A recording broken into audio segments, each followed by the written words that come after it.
You won the first two GMAC volleyball championships that we've had. How has that momentum translated into the outlook for this year, and what do you expect?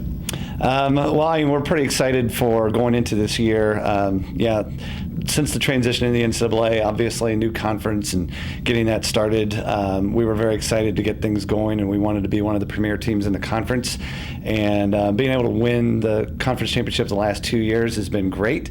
But I think building off of last year's momentum, we kind of had a rough start to the season, but we ended very strong. And so that going forward and being able to carry that into this season, hopefully is going to help us to be able to compete well in the conference again this year. And we've got big goals for the NCAA tournament and stuff for this team.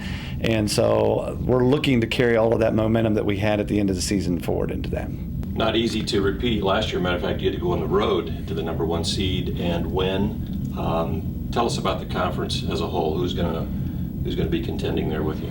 The conference has been interesting the last couple of years. Obviously, the first year we only had 5 teams that were playing, and then last year a little bit more of a full slate. And the conference is improving.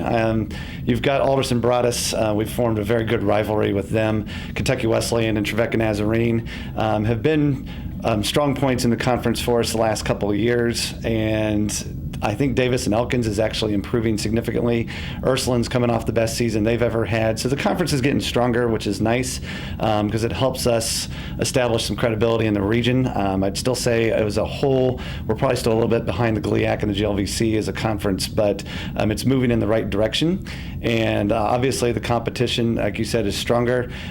We weren't happy about having to go on the road for the conference tournament last year, and we're hoping to not have to do that again this year.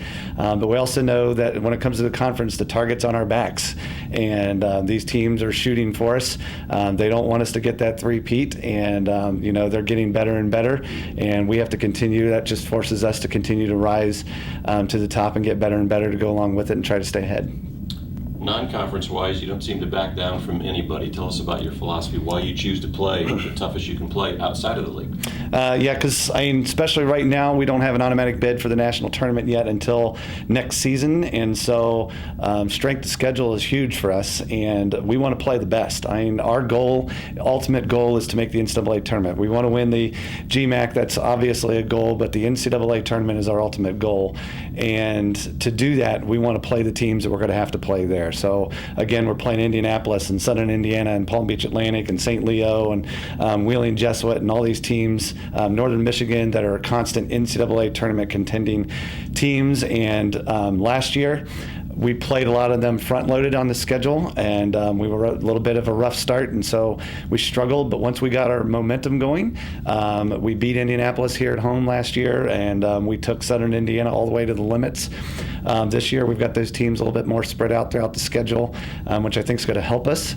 And we want to be there not just competing, but we want to be winning some of those big matches this year, and that'll help us establish some more credibility within the region and hopefully in the NCAA tournament.